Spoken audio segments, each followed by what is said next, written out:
I love our next guest energy. She's dancing in her seat over here.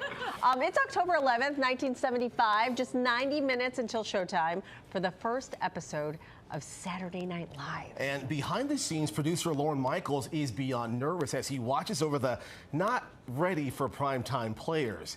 The story of the groundbreaking award-winning show is now coming to the big screen with the movie Saturday Night. Here's a look.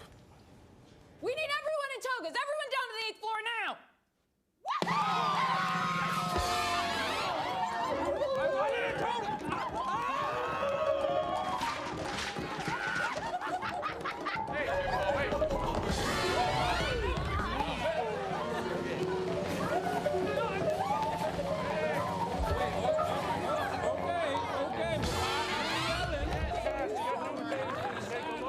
Rocky, there's no way these kids are going to hit their mark, so you better be wide enough to catch them all.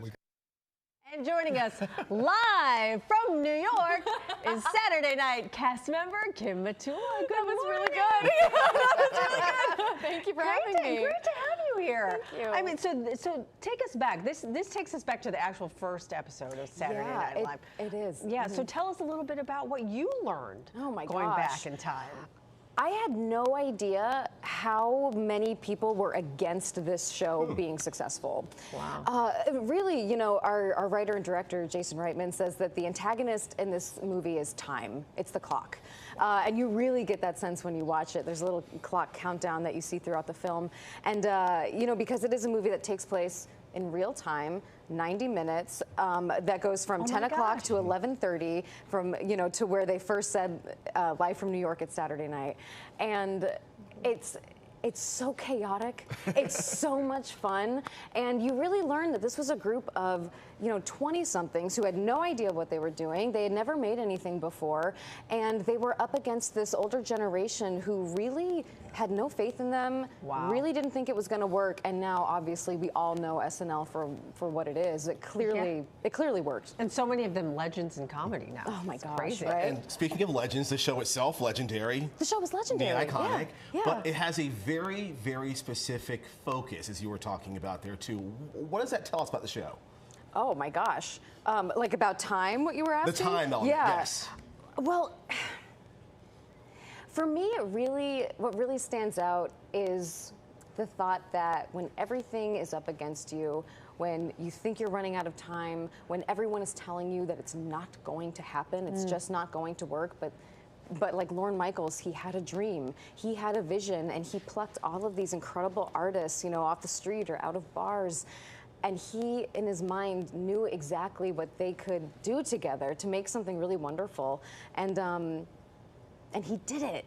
And I think there's such a story of perseverance. Yeah. And having faith that even though maybe somebody else can't see your vision, if you want it bad enough and you know what you're doing and you believe in yourself, it's going to happen. Yeah. And you play Jane Curtin. I do play Jane Curtin. I'm still pinching myself over that. That's crazy. Yeah. So what did you do to kind of, I mean, obviously you know who she is. I do, of course. Can you talk about what you went through to kind of like make sure that you portrayed her in the most accurate light? Yeah, it's a daunting task, right? It's to play someone. Everyone knows her. Exactly, everybody knows her, and she's still, you know, working all the time. We all know who she is, and we see her all the time.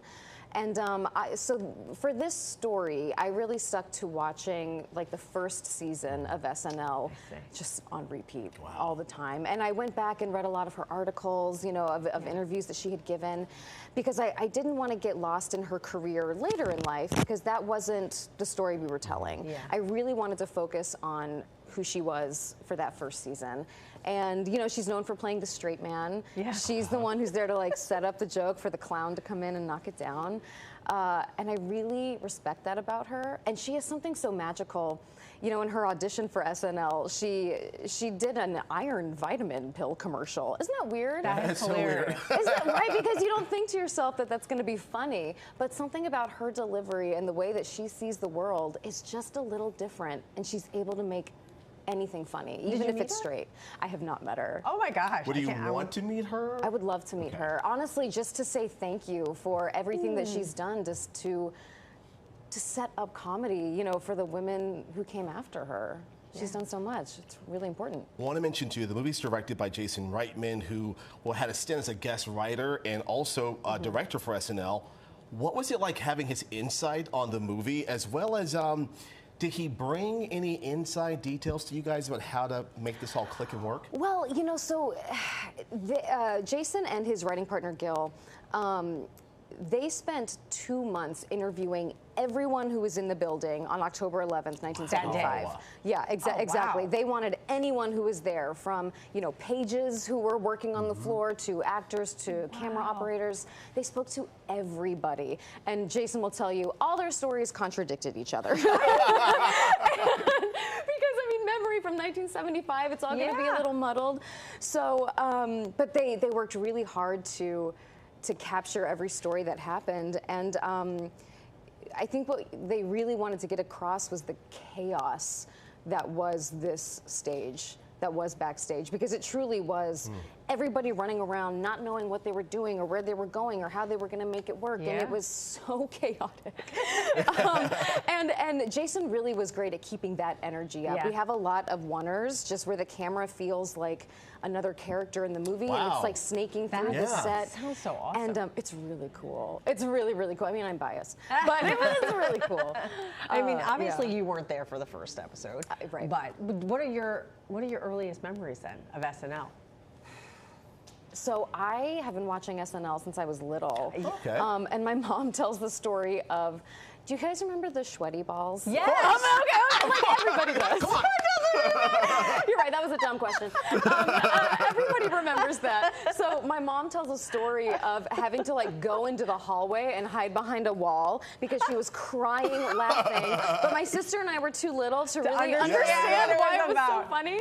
Oh my gosh. Like when my dad would knock on my door growing up, he would always follow it up with Land Shark or Candygram.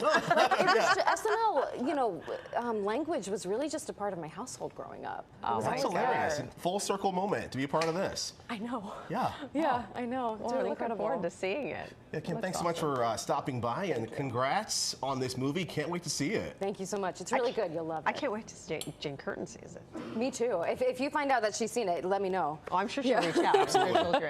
Thanks so much. Thank you. And Saturday night hits theaters this Friday, and the real SNL will be on Saturday night. Anyway, we still have a lot more ahead on the PIX11 Morning News.